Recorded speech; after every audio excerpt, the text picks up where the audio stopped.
ज्यादा सोचने वाले लोगों के लिए कहानी अब हम आपको बताएंगे। तो चलिए कहानी की शुरुआत करते हैं। एक गांव में एक आदमी रहता था जो ताले तोड़ने के मामले में एक्सपर्ट था। यानी कि जहां कहीं भी ताले तोड़ने की बात आती थी या लॉक को खोलने की बात आती थी तो उसका नाम सबसे पहले लिया जाता था। एक दिन कुछ समझदार लोगों ने उसकी परीक्षा लेनी चाहिए और उसको बता दिया गया कि आपको इस जगह पर इस तारीख को आना है और ताले को तोड़ना है।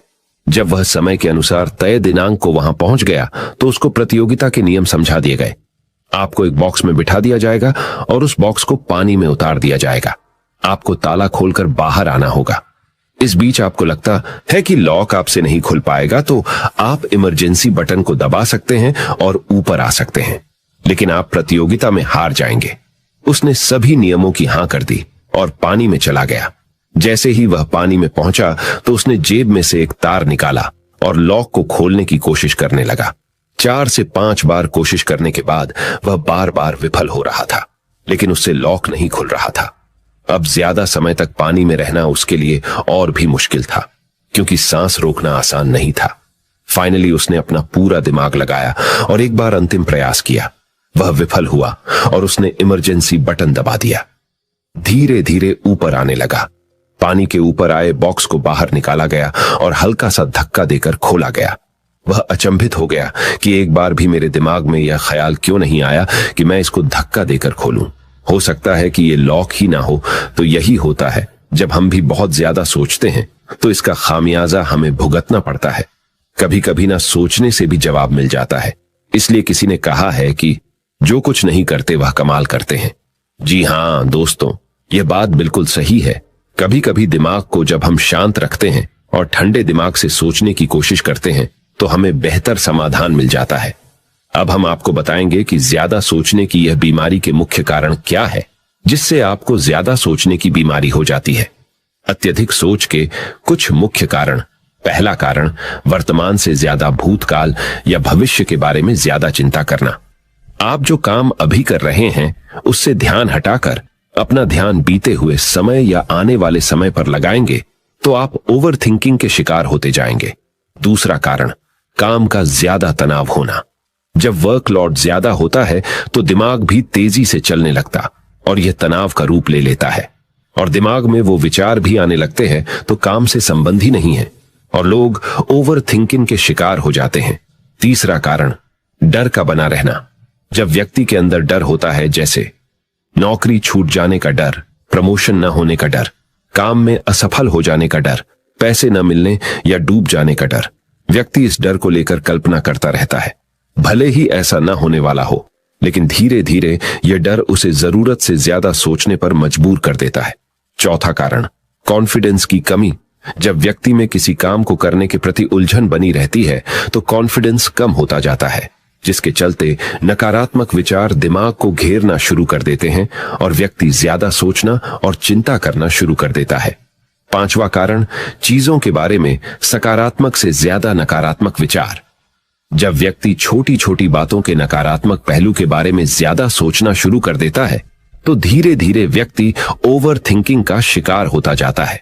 क्या ओवर थिंकिंग यानी अत्यधिक सोच से छुटकारा पाया जा सकता है? तो इसका जवाब है जी बिल्कुल। ओवर थिंकिंग यानी अत्यधिक सोच से छुटकारा पाया जा सकता है। हालांकि थोड़ा समय लग सकता है, लेकिन यदि आप नीचे दिए स्टेप्स को फॉलो करते हैं तो आप ओवर थिंकिंग की प्रॉब्लम से यकीनन छुटकारा पा सकते हैं। तो आइए जानते हैं कि ओवर थिंकिंग की समस्या से छुटकारा कैसे पाएं। ओवर थिंकिंग यानी अत्यधिक सोच से छुटकारा पाने के उपाय। ये सब जानते हैं कि पहले विचार दिमाग में आता है, फिर वो क्रिया का रूप लेता है। हमें कोई भी काम सोच समझकर करना बहुत जरूरी है, पर किसी काम को लेकर जरूरत से ज्यादा सोचना और वो बातें भी सोचना जो काम से संबंधित नहीं है, आपको और आपके काम दोनों को नुकसान पहुंचाता है। तो थिंकिंग प्रॉब्लम नहीं है, बल्कि ओवर थिंकिंग प्रॉब्लम है और इसे कम करना जरूरी है। तो आइए जानते हैं ओवर थिंकिंग यानी अत्यधिक सोच से छुटकारा या कम करने के उपायों का। पहला उपाय, स्वीकार करें कि आप जरूरत से ज्यादा सोचते हैं। इस बात को मन से स्वीकार करें कि आप ज्यादा सोचते हैं और आपको ऐसा नहीं करना है। जब आप इस बात को स्वीकार कर लेंगे तो आप इससे छुटकारा पाने के लिए अपने आप को तैयार कर लेंगे। आप ओवरथिंकिंग को लेकर जागरूक हो जाएंगे।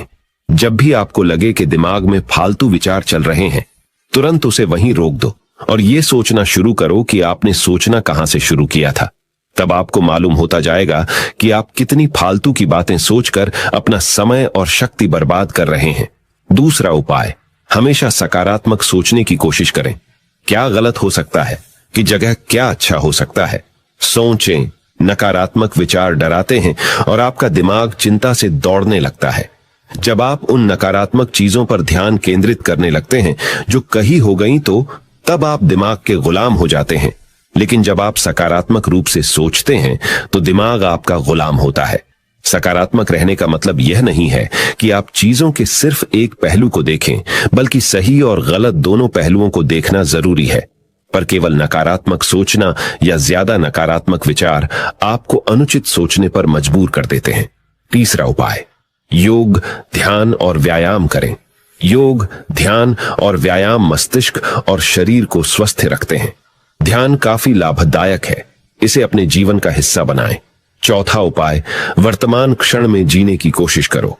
कभी कभी लोग बीती हुई बातों या घटना के बारे में ही सोचते रहते हैं और तनाव में आ जाते हैं। इसी प्रकार जो समय आने वाला है उसे लेकर भी इतनी चिंता करते हैं कि तनाव में रहते हैं। तनाव में दिमाग हावी हो जाता है और फालतू बातें सोचने लगता है। जो समय बीत गया है उससे सीख लो, जो आने वाला है उसकी तैयारी करो।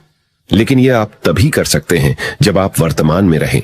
इसलिए आप जो अभी कर रहे हैं तो पूरा ध्यान उसी पर लगाओ। पांचवा उपाय, जो बात आपको परेशान कर रही है उसे लिख लें। आपके सोचने के तरीके और आपके महसूस करने के तरीके के बीच एक मजबूत संबंध है। आपके सोचने का तरीका आपकी भावनात्मक स्थिति को प्रभावित करता है और आपकी भावनात्मक स्थिति आपके सोचने के तरीके को प्रभावित करती है। तो जो बात आपको परेशान कर रही है उसे लिख लें। अब उस बात के बारे में यह लिखें कि यह आपको क्यों परेशान कर रही है। अब अपने आप से प्रश्न करें कि क्या इस समस्या का हल परेशान रहना है। यदि नहीं तो उसका हल ढूंढे, और यही इसका कोई हल नहीं है तो परेशान रहने और सोचते रहने से क्या होगा।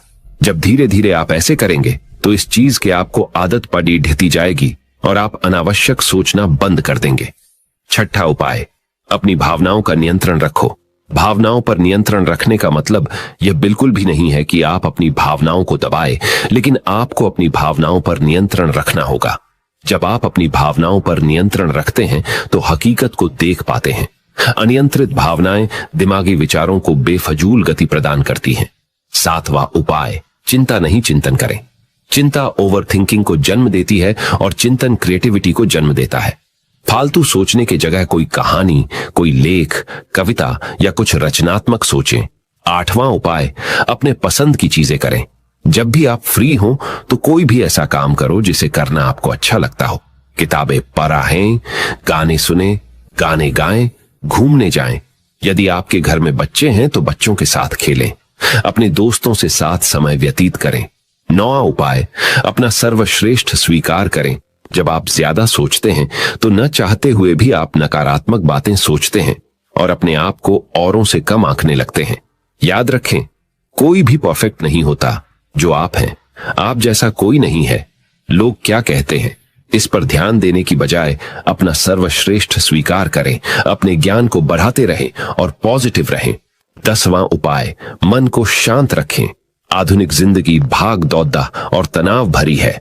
अधिकतर लोगों के साथ तनाव में बने रहना इतना सामान्य हो जाता है कि उन्हें इस बात का पता ही नहीं चलता कि धीरे धीरे तनाव उनके मानसिक और शारीरिक स्वास्थ्य पर बुरा प्रभाव डाल रहा है। जब मन अशांत होता है तब नकारात्मक और बेफिजूल के विचार हमारे दिमाग में घर करने लगते हैं। यदि आप ओवरथिंकिंग से छुटकारा पाना चाहते हैं तो अपने मन को शांत रखें।